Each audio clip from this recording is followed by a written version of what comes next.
Students এবং around 2500 affiliated colleges, এই সবগুলো মিলিয়ে মনে করেছেন যে এখানে যে একটা টোটাল ডিস্টোপিয়া, এটা একটা টোটাল ডিস্টোপিয়া ছিল, একদম ক্যাওটিক একটা সিচুয়েশন ছিল। সেই জায়গাটাতে হয়তো ওনারা মনে করেছেন যে ওকে দিলে হয়তো একটু ভালো করতে পারবে, সেটাই হয়তো কনসিডারেশনে ছিল।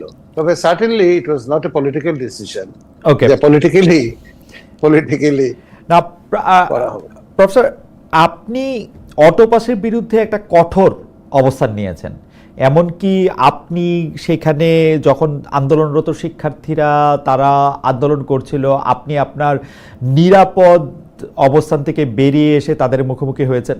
তা এমনকি ফেসবুকে স্ট্যাটাস, মানে আপনি দু একটা হয়তো আঘাতও আপনাকে সইতে হয়েছে, এবং ফেসবুক স্ট্যাটাসে আপনি বলেছেন যে আমাকে যতই আঘাত করুক, তোমরা হামলা করেছো, আমাকে আহত করেছো, আরও যা ইচ্ছা করতে পারো করো, অটোপাস আমরা দিব না, চোখের সামনে একটা জাতির শিক্ষা ব্যবস্থাকে ধ্বংস হতে আমরা দিব না। দেশের উচ্চশিক্ষার 70% নিয়ন্ত্রণকারী একটি জাতীয় প্রতিষ্ঠান কোনো অবস্থাতেই অটোপাস দিতে পারে না।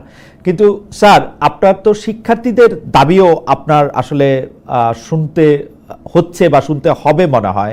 সেইটা হচ্ছে যে 3 বছরের কোর্সে এটাতে 6-7 বছর লেগে যাচ্ছে, তারপরে গত বছর সরকার পতনের আন্দোলন, বন্যা, নানাভাবে সময় আরও বেড়ে গেছে। আপনি জানেন স্যার যে এই জাতীয় বিশ্ববিদ্যালয়ে যারা পড়াশোনা করছেন তাদের পেশাগত জীবনে ঢুকার একটা তাড়া থাকে, তাদের পড়ালেখারও একটা জায়গা থাকে যে মানে ব্যয়বহুল পড়ালেখা, তারা আর কত বছর এটা করতে পারবে। জুলাই আন্দোলনের কারণে গত বছর যদি এইচএসসিতে অটোপাস দেওয়া হয়, তখন সচিবালয়ের শিক্ষার্থীরা ঢুকে সেই দাবি আদায় করতে পেরেছে। আপনি কেন স্যার একটা ডিগ্রির বেলায় আপনি কেন এত কঠোর অবস্থান নিচ্ছেন? না, আমি আসলে বেসিক্যালি আমি কিন্তু কঠোর অবস্থানে যাইনি। আমি শুধু যে জিনিসটা এনশিওর করতে চেয়েছি যে কোন ধরনের মব জাস্টিস এবং মব ভায়োলেন্সের কারণে একটা ইনস্টিটিউশন, মব ভায়োলেন্সের কাছে একটা ইনস্টিটিউশন আত্মসমর্পণ করতে পারে না। এটা তো একটা ইনস্টিটিউশন, এবং আমরা তাদেরকে আমাদের সাধ্যমতো যা যা দরকার, আপনি দেখবেন যে এই যে বিএ পাস পরীক্ষাতে 59% পাস করেছিল, কিন্তু আমরা তাদেরকে সর্বোচ্চ যতটুকু পর্যন্ত গ্রেস দেওয়া যায়, যেহেতু করোনা ছিল, যেহেতু তাদের নেতৃত্বে একটা গণ অভ্যুত্থান সংগঠিত হয়েছে, যেহেতু জাতীয় বিশ্ববিদ্যালয়ের বিভিন্ন ধরনের সমস্যা ছিল, খাতা পুনঃমূল্যায়নের ব্যবস্থা ছিল না, পুনঃনিরীক্ষণের ব্যবস্থা ছিল, আমরা পুনঃমূল্যায়নের ব্যবস্থা করেছি।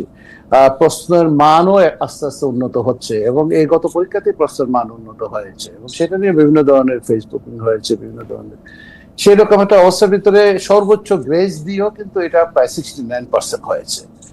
বিএ পাস পরীক্ষাতে 69% ছেলে মেয়ে পাস করেছে।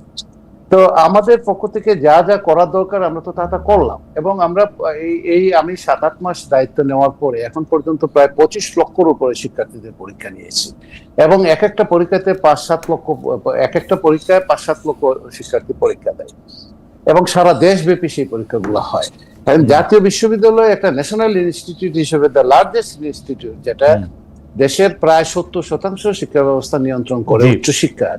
সেই জায়গাটাতে যদি আমি একটা অটোপাসের এই দাবি, এসএসসি পরীক্ষার অটোপাস আর জাতীয় বিশ্ববিদ্যালয় অটোপাস এক জিনিসটা, জাতীয় বিশ্ববিদ্যালয়ে যদি আমি একটা অটোপাসের এই দাবির কাছে যদি আমাকে মাথা নত করতে হয়, তাহলে এখানে দায়িত্ব পালন করার ভিতরে কোনো ধরনের কোনো মাহাত্ম আছে বলে আমি মনে করি না। আমি আজকে যদি একটা অটোপাস যদি আমি দেই, তাহলে কালকে ঢাকা বিশ্ববিদ্যালয় বলবে, পরশুদিন বুয়েট বলবে, পরের দিন মেডিকেলের ছেলেমেয়েরা বলবে, সারা দেশের সমস্ত শিক্ষা ব্যবস্থা একদম ধ্বংসের দ্বার প্রান্তে গিয়ে দাঁড়াবে।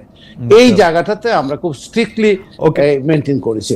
আমি বলবো না যে ছেলে মেয়েদের দাবি অযৌক্তিক, ছেলে মেয়েদের দাবি তো করতেই পারে, আমাদের ছেলে মেয়েরা দাবি করতেই পারে। আমি সেটা ফেস করেছি যে ঠিক আছে, তোমাদের কি দাবি বলো, আমাদেরকে, আমরা শুনি, যত ধরনের সুযোগ সুবিধা দেওয়া দরকার সব ধরনের সুযোগ সুবিধা আমরা দিব, কিন্তু অটোপাসের মতো বিষয়টা আপনি, এটা আমরা এলাও করি না, এবং এটা আমরা এলাও করবো না। It is a clear message যে কোনো অবস্থাতে, কোনো শ্রেণীতে, কোনো জায়গাতে আপনাকে একটা জিনিস মনে রাখতে হবে, honours, masters, BEd, MEd, LLB, আপনার এই যে মেরিন সায়েন্স কলেজ, সমস্ত যে মিউজিক কলেজ, সারা দেশের যত শিক্ষা, আপনি এই যে কলেজগুলো দেখছেন প্রায় 2500-এর উপরে, এই যে আমাদের এই যে অ্যাফিলিয়েটেড কলেজ, ঢাকা শহরে যত সায়েন্স এন্ড টেকনোলজি ইনস্টিটিউট, যত কলেজ আপনি দেখেন, এই 7 কলেজ ছাড়া সবগুলো জাতীয় বিশ্ববিদ্যালয় অন্তর্ভুক্ত। একটা অটোপাস মানে টোটাল শিক্ষা ব্যবস্থা, এমনিতেও এটা একটা ডিস্টোপিয়া এবং একটা কমপ্লিট কেওয়াটিক সিচুয়েশনের ভিতরে। এবং এটা কি পরিমাণ ধ্বংস হয়েছে সেটা বুঝতে গেলেও, এবং সেই আমি যদি আজকেও যদি সংস্কার কাজ শুরু করা হয় তাহলে 20 বছর লাগবে সেই জায়গাটাতে পৌঁছাতে, আজকে আমি এই সংস্কারের প্রশ্নে আসছি। প্রফেসর, আপনি যদি আমাকে একটু বলতেন যে আমাদের একজন শিক্ষক, উনি একটি নামী কলেজের শিক্ষক, নামটি আমি প্রকাশ করছি না, উনি বলছেন আপনার কাছে প্রশ্ন স্যার, ভাইবা মানে পরীক্ষা মানে পাস অথবা ফেল, ভাইবা টার্ম পেপার বা ইনকোর্স পরীক্ষায় ফেল মার্ক দেওয়ার অপশন রাখা প্রয়োজন। জাতীয় বিশ্ববিদ্যালয়ের ভিসি স্যারের কাছে জানতে চাচ্ছি তিনি এসব ক্ষেত্রে পাস বা ফেল যে কোনো মার্ক সার্ভারে এন্ট্রি দেওয়ার ব্যবস্থা রাখবেন কিনা। প্রাতিষ্ঠানিকভাবে জাতীয় বিশ্ববিদ্যালয়ের প্রশাসন অটো পাস দিচ্ছেন আর দোষ দিচ্ছেন অন্যদের, এটা দ্বিচারিতা। স্যার যদি একটু মন্তব্য করেন। না, আমি আবারও বলি, আমাদের সিলেবাসটা একদম প্রাগৈতিহাসিক কালে। আমাদের যে সিলেবাস, সেই সিলেবাসটাকে আমরা রিভাইজ করতে যাচ্ছি। এটা একটা পুরাতন সিলেবাস। সেই সিলেবাস দিয়ে 4th ইন্ডাস্ট্রিয়াল রিভলিউশন তো দূরের কথা, 1st ইন্ডাস্ট্রিয়াল রিভলিউশন অ্যাড্রেস করার মতো সিলেবাস এটা না। এই সিলেবাসটাকে আমরা রিভাইজ করতে যাচ্ছি এবং সেই সিলেবাসটাকে সেখানে আমরা একটা বিভিন্ন ধরনের টেকনিক্যাল কোর্স ইন্ট্রোডিউস করতে যাচ্ছি। একই সঙ্গে আমরা সেই জায়গাটাতে আমরা আইসিটি এবং ইংরেজি ম্যান্ডেটরি করে একটা সফট স্কিল আমরা বাচ্চাদেরকে দিতে যাচ্ছি, এবং কলেজগুলোতে আমরা এক ধরনের ক্যারিয়ার ক্লাবও করতে যাচ্ছি জাতীয় বিশ্ববিদ্যালয়ের ছেলে মেয়েদের জন্য। এখন আপনি আসেন এই যে এক্সাম ম্যানেজমেন্টের জায়গাটাতে আপনি ইনকোর্স নিয়ে অনেকটাই প্রহসন হচ্ছে জাতীয় বিশ্ববিদ্যালয়ে। সেই প্রহসন থেকে বের হয়ে আসার জন্য আমাকে কোনো একটা জায়গাকে যদি আপনাকে ঠিক করতে হয়, তাহলে লেটস অ্যাকনলেজ দ্য প্রবলেম। আমাদের প্রবলেমটা কোন জায়গাটাতে আছে সেটা যদি আমরা সবাই মিলে জাতিগতভাবে অ্যাকনলেজ করতে পারি, তাহলে আপনি এটা প্রবলেমটা আপনি সলভ করতে পারবেন। তো একটা প্রবলেম আছে এই যে এক্সাম ম্যানেজমেন্ট নিয়ে এবং ইনকোর্স নিয়ে, অ্যাসাইনমেন্ট নিয়ে। পরীক্ষার্থীদেরকে আমরা একটা সিঙ্গেল এক্সামিনার, আপনি অনার্স মাস্টার্স পাস করে চলে যাচ্ছে সিঙ্গেল এক্সামিনার দিয়ে, সেই জায়গাগুলোতে কোনো পুনর্মূল্যায়নের ব্যবস্থা ছিল না। সেই জায়গাগুলোতে আমরা হাত দিয়েছি এবং উনি যে প্রশ্নটা আমাদেরকে করেছেন সেই জায়গাটাতে আমরা হাত দিয়েছি। এখন থেকে আমাদেরকে ইনকোর্সের খাতা জাতীয় বিশ্ববিদ্যালয়ের গাজীপুর ক্যাম্পাসে পাঠাতে হবে। আগে ইনকোর্সের খাতা পাঠাতে হতো না, এখন আমরা ইনকোর্সের খাতা চেক করে দেখবো যে মার্কস কি রকম দেওয়া হয়েছে। আমাদের কাছে যে সমস্ত ইনফরমেশন আছে সেই সমস্ত ইনফরমেশন আমি এখানে মানে মানে মানে মানে একটা প্রতিষ্ঠানের প্রধান হিসেবে আমি সমস্ত কথা আমি এখানে বলতে পারছি না। মানে শিক্ষিত লোক হিসেবে আমাদের প্রতি যে মানুষের যে একটা মানে শ্রদ্ধাবোধ আছে, সেই শ্রদ্ধাবোধ পর্যন্ত চলে যাবে যদি সমস্ত কথা বলা হয়। তো এই জায়গাটাতে আমরা কারেকশন করার চেষ্টা করছি। স্যার, একটা কথা যে 40 লক্ষ শিক্ষার্থী, 2500-র বেশি কলেজ, এতজন, কয়েক হাজার শিক্ষক, অনেক কয়েক লক্ষ শিক্ষক, 7 লক্ষ শিক্ষক, কয়েকজন মানে সংখ্যায় কত যারা প্রশাসন কর্মকর্তা কর্মচারী আছেন তাদের একটা। স্যার, আপনি কি মনে করেন যেটা প্র্যাকটিক্যালি পসিবল আপনার একজনের পক্ষে বা একটা অ্যাডমিনিস্ট্রেশনের পক্ষে এই পুরোটাকে দেখা? এটা কি প্র্যাকটিক্যালি পসিবল? তো এইটা না, আমি মনে করি না। তাহলে এটা কেন আপনার মানে কারণ হচ্ছে যে আমাদের দর্শক যারাই আসছেন সেখানে তারা আপনার প্রতি শ্রদ্ধা রেখেই বলছেন যে আপনি সেশন জেট কি করে কমাবেন, 3 বছরের কোর্স কিভাবে 6-7 বছরে শেষ হবে, কোয়ালিটি অফ এডুকেশন যেটা নিয়ে আপনি আসলে প্রশ্ন তুলেছেন সেটাতে আমরা পরে আসছি, কিন্তু এই এত বড় একটা বিশাল জিনিস কেন একটা প্রতিষ্ঠানের মধ্যে করতে হবে? এটা আপনি আন্তর্জাতিকভাবে এই শিক্ষা নিয়ে নানা ধরনের গবেষণা থেকে শুরু করে ইমপ্লিমেন্টেশনের কাজও আপনি পৃথিবীর নানা দেশের সঙ্গে ছিলেন, এটা এরকম কেন? মানে কার? আমি আবারও বলি যে জাতীয় বিশ্ববিদ্যালয় 1992 সালে যখন প্রতিষ্ঠিত হয় তখন এটা সংবিধিটা তৈরি করেন ওই যে প্রফেসর মুজাফফর আহমেদ, ঢাকা বিশ্ববিদ্যালয় অর্থনীতি বিভাগের যে প্রফেসর ছিলেন। এটা এবং এটা মূল যে টার্গেটটা ছিল যে বাংলাদেশের সমস্ত কলেজগুলোকে একটা অ্যাপেক্স বডির আন্ডারে এনে সেটাকে করা, সেইভাবে জিনিসটা দাঁড়ায় নাই। The basic model of national university, যে একজন সিঙ্গেল বিশ্ববিদ্যালয়ে একজন ভাইস চ্যান্সেলর থাকবে এবং 2জন প্রভাইস চ্যান্সেলর থাকবে, একজন প্রভাইস চ্যান্সেলর, এর মধ্যে তো একজন প্রভাইস চ্যান্সেলর ছিল কোনো সময়। তাদের দ্বারা এই সমস্ত জিনিসগুলোকে আপনার নিয়ন্ত্রণ করা হবে। এই মডেলটাই রং। আমাকে যদি বলেন। এবং জাতীয় বিশ্ববিদ্যালয়ের ভাইস চ্যান্সেলরের যে ক্ষমতা, সেই ক্ষমতাটা একদম অ্যাবসলিউটলি আপনার একদম নিরঙ্কুশ ক্ষমতার অধিকারী, সেটাও কিন্তু সেই আইডিয়াটাও কিন্তু রং। জাতীয় বিশ্ববিদ্যালয়ের ভাইস, আমি নিজে being a vice chancellor of the national university, আমি নিজে অ্যাকনলেজ করি যে ভাইস চ্যান্সেলরের যে পাওয়ার যেটা আছে, সেই পাওয়ার গুলাকে আস্তে আস্তে ডিসেন্ট্রালাইজ করে দেওয়া দরকার। এবং আমাদের যে আঞ্চলিক কেন্দ্র আছে 8টা, এবং আমরা আরো আঞ্চলিক কেন্দ্র বাড়াচ্ছি। আমরা কুমিল্লাতে একটা আঞ্চলিক কেন্দ্র করতে যাচ্ছি, আমরা ময়মনসিংহে একটা আঞ্চলিক কেন্দ্র করতে যাচ্ছি, আমরা ইতিমধ্যে ঝিনাইদহে একটা আঞ্চলিক কেন্দ্র করতে যাচ্ছি। তো এইভাবে সমস্ত 64টা জেলার ভিতরে যদি অর্ধেক জেলাগুলোতে, মানে 2টা জেলা মিলিয়ে একটা আঞ্চলিক কেন্দ্র যদি হয়, এবং সেই আঞ্চলিক কেন্দ্রগুলোকে যদি আমরা ন্যাশনাল ইউনিভার্সিটি হাব হিসেবে গড়ে তুলতে পারি, সেখানে যথেষ্ট রিসোর্স এবং জনবল যদি দিয়ে সেটাকে ডিসেন্ট্রালাইজ করতে পারি, তাহলে কিছুটা রক্ষা। তবে the very basic model of national university, যে 40 লক্ষ শিক্ষার্থী, এইটা it doesn't mean anything। এইভাবে হয়তো একটা বিশ্ববিদ্যালয় আছে ভারতে আপনার 60-70 লক্ষ শিক্ষার্থীকে নিয়ে, কিন্তু তাদের মডেলটা কিন্তু ডিসেন্ট্রালাইজ, যার জন্য একটা বিশ্ববিদ্যালয়ের উপাচার্য হিসেবে জয়েন করার পরে, আজকে আমাদের এক শিক্ষক লিখলেন যে উপাচার্য হিসেবে জয়েন করার পরে আমার মতো যে চ্যালেঞ্জ গুলো আমি মোকাবেলা করলাম গত 8 মাসে, পৃথিবীর কোথাও কোনো উপাচার্য বিশ্ববিদ্যালয়ে জয়েন করার পরে এত চ্যালেঞ্জ মোকাবেলা করেছে কিনা, সেটা মানে একটা বিরাট ব্যাপার। তো আমরা চ্যালেঞ্জ একটার পর একটা মোকাবেলা করে যাচ্ছি, কেউ বিরক্ত হচ্ছেন, কেউ খুশি হচ্ছেন। স্যার, আমি যে জিনিসটা দেখি যে এই সরকার ক্ষমতা আসার পর অনেক বিষয় সংস্কার কমিশন করেছে, অনেকগুলি বিষয় নিয়ে অনেক সংস্কারের কথা বলছে, কিন্তু জাতীয় বিশ্ববিদ্যালয়ের মতো এরকম একটা গুরুত্বপূর্ণ জায়গায় এবং শিক্ষার যেসব জায়গাগুলিতে আসলে সংস্কার হওয়া সত্যিকারের প্রয়োজন, সেসব ক্ষেত্রে না আছে রাজনৈতিক সরকারগুলির ইচ্ছা, না আছে অন্তর্বর্তীকালীন সরকারের সদিচ্ছা, না এটা হচ্ছে কারো ডিমান্ডের মধ্যে এটা আসতেছে। এইটার কারণ কি বলে স্যার আপনি মনে করেন? যে ছাত্রদেরকে আমরা শুধু সময় সময়ে ব্যবহার করব এবং তাদেরকে দিয়ে আমার কায়েমি স্বার্থগুলি আমি পালন করব, এবং দরকার হলে প্রফেসর ইউনূস যেরকম বলেন যে ছাত্রদের মাধ্যমে একটা নিয়োগের চেয়ার পায় সেখানে বসে থাকবো, মানে শিক্ষা ব্যবস্থার কি না, কারো মধ্যে তো কোনো উদ্বেগ দেখি না, কারো কোনো আলোচনার মধ্যে এই জায়গাটার মধ্যে মানে প্রায়োরিটি আমি বিভিন্ন ফোরামে এই কথাটা বলেছি, শিক্ষা, স্বাস্থ্য, এই জায়গাগুলোতে স্থায়ী সংস্কার কমিশন দরকার। এই যে এতগুলা শিক্ষা কমিশন হলো, একটা শিক্ষা কমিশনের এই যে রূপরেখা কিন্তু বাস্তবায়িত হয়, সেই ক্ষুদ্র শিক্ষা কমিশনতে বাস্তবায়িত হয় নাই। এখন আপনি একটা দেশে 8-9 ধরনের শিক্ষা ব্যবস্থা চলছে, একটা স্থায়ী শিক্ষা কমিশন আমাদের এখানে গঠন করা দরকার, এবং এটার জন্য আমি খুব সরবভাবে কাজ করেছি। কিন্তু অত্যন্ত দুঃখজনক ব্যাপার হলো যে আমাদের একটা শিক্ষা কমিশন বা স্বাস্থ্যের জন্য একটা, এই যে 2টা খাতের ভিতরে একটা টোটাল ডিস্টোপিয়া এবং একটা টোটাল আপনার অরাজক অবস্থা, এমন কোন জায়গা নাই যেখানে আপনার এই জায়গাগুলোতে আপনার এই যে বিভিন্ন ধরনের বিভিন্ন জাতের আপনার এই যে দুর্নীতি বলেন, গুড গভর্নেন্স তো বলতে কিছু নাই। এই জায়গাগুলোকে জন্য একটা শক্ত কমিশন করার দরকার ছিল। আমি মনে করি এখনো সময় পার হয়ে যায়নি, এখনো সরকারের হাতে সামনে অনেক দিন আছে, এখনো ইচ্ছা করলে শিক্ষা, স্বাস্থ্য এগুলা নিয়ে। কারণ আপনাকে একটা কথা বলি, আপনার মনে আছে নিশ্চয়ই যে প্রফেসর ওয়াহিদুল হক 1994-এ ইউএনডিপিতে কিন্তু বলেছিলেন যে একটা হিউম্যান ডেভেলপমেন্ট ইন্ডেক্স তৈরি করেছিলেন, যে আমাদের মতো পোস্ট কলোনিয়াল দেশগুলোতে ডেভেলপমেন্টের একটাই পথ, সেটা হলো সেই দেশের শিক্ষা এবং স্বাস্থ্যতে বিনিয়োগ করা।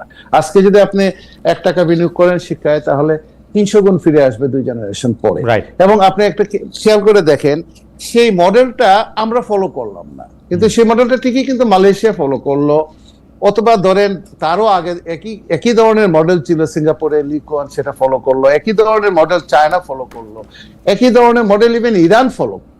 যে বিশ্ববিদ্যালয়ে, ঢাকা বিশ্ববিদ্যালয়ে আমরা পড়াশোনা করার সময়, ইভেন আপনি নিজেও দেখেছেন, ইরানিয়ান ছেলেমেয়েরা এসে ঢাকা বিশ্ববিদ্যালয়ে পড়াশোনা করে, মিশরের ছেলেমেয়েরা এসে পড়াশোনা করে, আপনার সৌদি আরবের ছেলেমেয়েরা এসে পড়াশোনা করে, আপনার মালয়েশিয়ান ছেলেমেয়েরা এসে পড়াশোনা করে। সেখান থেকে তারা আসতো আমাদেরকে, নিশ্চয়ই এখানে পড়াশোনার মানটা ভালো ছিল। আর আজকে আমরা সেই সমস্ত দেশগুলোতে যাচ্ছি অনেকটা আপনার এই যে মিসকিনের মতো, আমাদের চাকরি দাও, এই দাও, ওই দাও। এবং আপনি একটা জিনিস খেয়াল করে দেখেন, শুধুমাত্র শিক্ষা এবং স্বাস্থ্যে বিনিয়োগ করে আজকে 1971-এর পরে, মুক্তিযুদ্ধের আগে এবং পরে, বাংলাদেশের এবং এই যে দেশগুলোর নাম বললাম, মালয়েশিয়া, সিঙ্গাপুর, চায়না, ইরান, এই সমস্ত দেশগুলার প্রায় অলমোস্ট জিডিপি কাছাকাছি, প্রায় কত, প্রায় 400 গড়ে সবারই।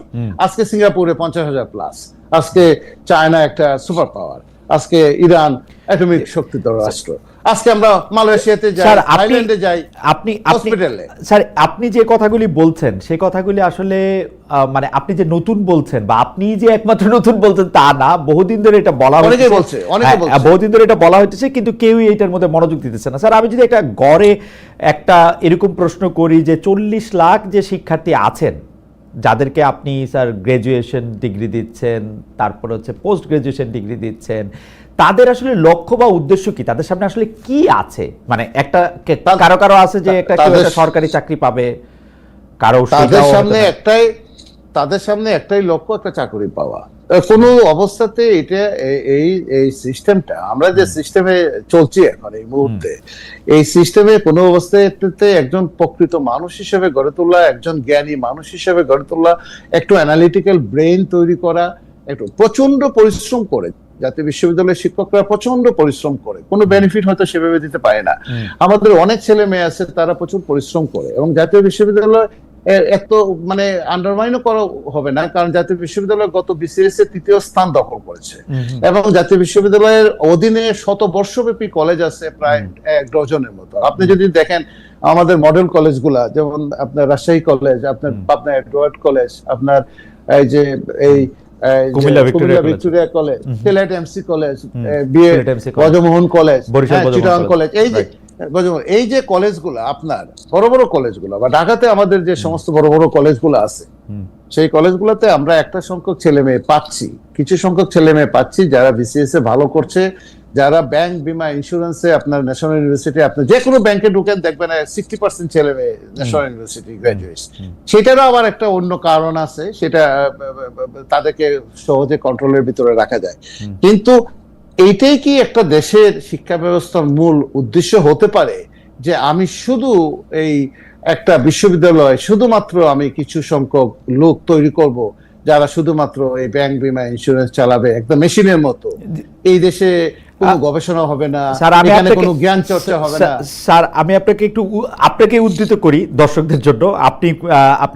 আপনি সিপিডি আয়োজিত এক সেমিনারে আপনি বলেছেন যে আমি আপনাকে কোট করছি, জাতীয় বিশ্ববিদ্যালয়ে আমরা শিক্ষা দিচ্ছি কিন্তু কোয়ালিটি নেই, কারণ কোনো মনিটরিং নেই, এখানে প্রশিক্ষিত শিক্ষক নেই, 8-10 হাজার টাকা বেতনে অনার্স পড়াচ্ছে, যত্রতত্র অনার্স মাস্টার খুলে দিয়ে বসে আছে। স্যার আপনি যেসব ভালো উদাহরণ দিলেন সেগুলো একটা বাস্তবতা।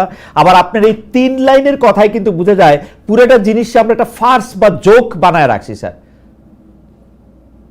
আপনি কি এটা ফিল করেন? যদি আপনার কথাগুলি এই 3 লাইনের কথা যদি সত্য হয়, কোনো কোয়ালিটি নাই, কারণ কোনো মনিটরিং নাই, প্রশিক্ষিত শিক্ষক নাই, 8-10 হাজার টাকা বেতনে অনার্স পড়াচ্ছে, যত্রতত্র অনার্স মাস্টার খুলে দিয়ে বসে আছে, কোয়ালিটি স্যার এখানে নাই। যত্রতত্র প্রাইভেট বিশ্ববিদ্যালয়েরও গত রেজিমে যা ইচ্ছা তাই প্রাইভেট বিশ্ববিদ্যালয়ে করা হয়েছে, তাদেরও কোনো কোয়ালিটি নাই। শিক্ষা ব্যবস্থা নিয়ে যেটা করা হচ্ছে স্যার, আপনি মনে করেন কিনা যে এটা আসলে, দেখেন স্যার বাংলাদেশে এত বিষয় নিয়ে এত কথা হয়, এত আন্দোলন হয়, শিক্ষা ব্যবস্থা নিয়ে যে একটা জোক বানায় রাখা হয়েছে, সত্যি এটা ফার্স্ট বানায় রাখা হয়েছে, এইটা নিয়ে তো স্যার আপনাদেরই তো বলতে হবে, আর কারা এটা আর বলবে, রিয়েলাইজ করবে, চেঞ্জ করবে? আমি তো অনেকদিন থেকে বলছি, বলতে এত পরিমাণ শত্রুতাও বেড়েছে যে প্রচুর মানুষ শত্রু হিসেবে দাঁড়িয়ে গেছে, কারণ এখানে শিক্ষা নিয়ে বাণিজ্য করার মতো মাফিয়া অনেক লোকজন আছে, এখানে বিভিন্ন ধরনের লোকজন আমাদের পিছনে লেগে গেছে। আমি যে কথাটা বলেছি আমি সেটা মিন করি। কোয়ালিটি এডুকেশনটা যেটা আমরা বলতে চাই, সেই কোয়ালিটি এডুকেশনের ধারে কাছে নেই। এর একটা প্রধান কারণ হলো আমাদের দায়িত্ব ছিল মনিটরিং করা, আমাদের দায়িত্ব ছিল কলেজ মনিটরিং, আমাদের দায়িত্ব ছিল কলেজের অডিটিং করা, আমাদের দায়িত্ব ছিল ভালো প্রিন্সিপাল কলেজে নিয়োগ করা। এমন ভাবে আমাদের সেই দায়িত্বগুলো থেকে সরে আসছি, এখন এই মুহূর্তে college monitoring is almost zero. আমি জানি না, আমি কিছু একটা কথা বললেই সেটা আবার ভাইরাল হয়ে যায়, কিন্তু আপনি দেখেন কলেজ মনিটরিংটা আমাদের এখানে প্রায় জিরো। আমাদের এখানে আপনার ধরেন এই যে অডিটিং তো আমরা পাচ্ছিই না, এবং আপনার এই যে শিক্ষক নিয়োগ, বিভিন্ন ধরনের এই যে শিক্ষক নিয়োগে বিভিন্ন ধরনের অভিযোগ, কত তদন্ত আর করবো? প্রতিদিন অন্তত পক্ষে 50টা তদন্ত কমিটি আমাকে করতে হচ্ছে বিভিন্ন কলেজে। স্যার আপনি যখন এই কথা বলছেন, স্যার আপনার কথার সাথে ইকো করতেছেন একজন, ওনার নাম BM শহীদুল্লাহ, উনি বলছেন 40 জন পরিদর্শকের কাছে মেইল করেছি, তারা তাও কলেজ মনিটরিং করে নাই। এটা এটা এটা ওনারা বলছেন ঠিকই আছে, এবং আমি এটার সাথে ডিসএগ্রি করি না। এবং আপনি দেখেন আরেকটা বিষয়, এই যে আমাদের এখানে কলেজগুলোতে আমরা করলাম কি, এটা না অক্সফোর্ড মডেল, না ক্যামব্রিজ মডেল, না আমাদের নিজস্ব কোনো মডেল, এটা একটা জগা খিচুড়ি। যেমন ধরেন আপনার কলেজগুলোতে ম্যানেজমেন্টে যারা আছে, কলেজ ম্যানেজমেন্ট গভর্নিং বডি, আমরা এই প্রথমবারের মতো সারা দেশের সমস্ত গভর্নিং বডি চেঞ্জ করেছি।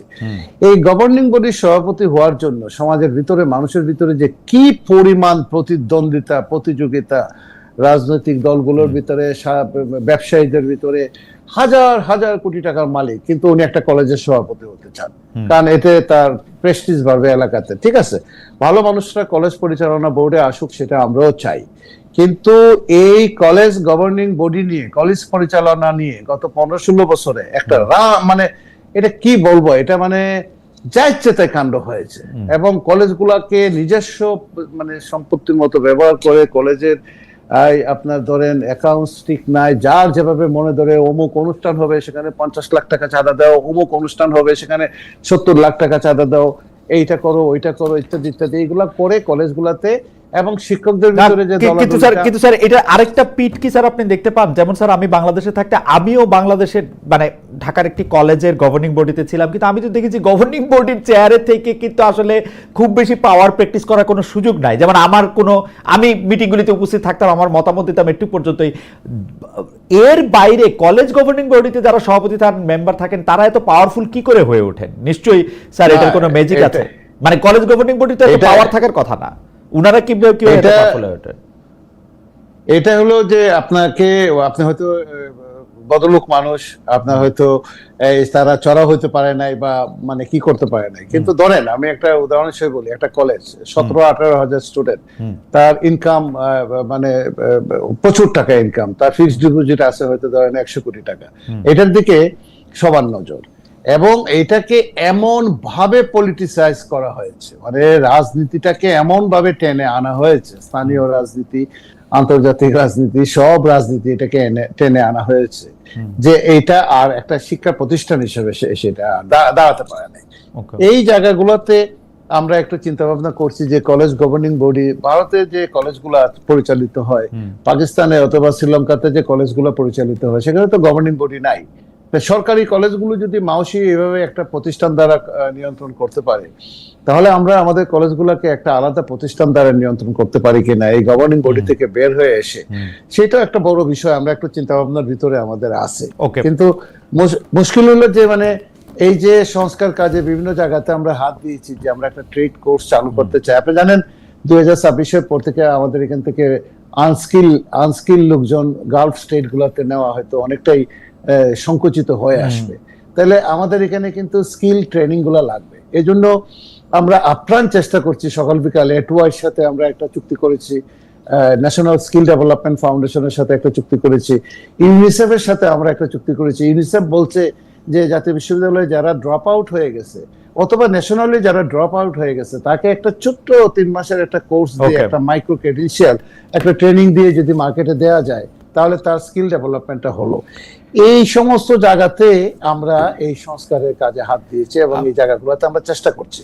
এবং দেখেন এত বড় একটা বিশ্ববিদ্যালয়, এখানে কম্পিউটার সায়েন্স এন্ড ইঞ্জিনিয়ারিং এ ভর্তি হচ্ছে, মলিকুলার বায়োলজিতে ভর্তি হচ্ছে, এখানে উইদাউট এনি অ্যাডমিশন টেস্ট। এই প্রথমবারের মতো আমরা, বহুদিন আগে ছিল, এই অনেক বছর পরে, এক যুগ পরে আমরা অ্যাডমিশন টেস্টের মাধ্যমে জাতীয় বিশ্ববিদ্যালয়ে ছাত্র ভর্তি করতে যাচ্ছি। আগামী 31 তারিখে জাতীয় বিশ্ববিদ্যালয়ে অ্যাডমিশন টেস্ট, 5.5 লক্ষ আপনার পরীক্ষার্থী অ্যাডমিশন টেস্টে, সারা দেশে অ্যাডমিশন টেস্টের মাধ্যমে আসবে।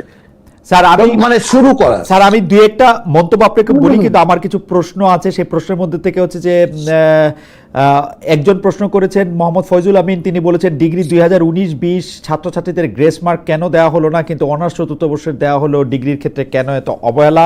এটা স্যার আপনি মন্তব্য করতেও পারেন ছোট 1-2 লাইনে। আমাদের অনেক প্রশ্ন রয়েছে, সেই প্রশ্নগুলিরও স্যার আমরা একটু জবাব আপনার কাছ থেকে চাই। আমরা সবাইকে দিচ্ছি। আমরা যাদেরকে শুধু 19-20-এর ডিগ্রি পাস না, এই মাইক্রো ডিটেইলসে গেলে এই অনুষ্ঠান আজকে আর শেষ হবে না। সবগুলো পরীক্ষাতেই যেখানে preliminary to masters degree pass, এবং অনার্সের first year second year third year সব জায়গাতে আমরা যার যতটুকু ডিজার্ভ করে, যতটুকু আমাদের সংবিধিতে আছে এবং অতীতে রেকর্ড আছে, সেগুলো হিসাব করে আমরা দিচ্ছি, গ্রেস Okay. দিচ্ছি না যে আমরা তা না। কিন্তু আপনি গ্রেস চাচ্ছেন, আমরা গ্রেস যতটুকু আমাদের সংবিধি এলাও করে দিচ্ছি, কিন্তু অটোপাস চাবেন না, অটোপাস Okay. আমরা দিব না। আচ্ছা, গ্রেস আপনি দিবেন, অটোপাস দিবেন না। স্যার, আমরা অন্য একটা প্রসঙ্গে দর্শকদের কাছে একটা মন্তব্য করেছিলাম, মানে একটা প্রশ্ন করেছিলাম, সেই প্রশ্নটার একটু জবাবটা একটু আপনাকে একটু দেখাই। সেটা হচ্ছে যে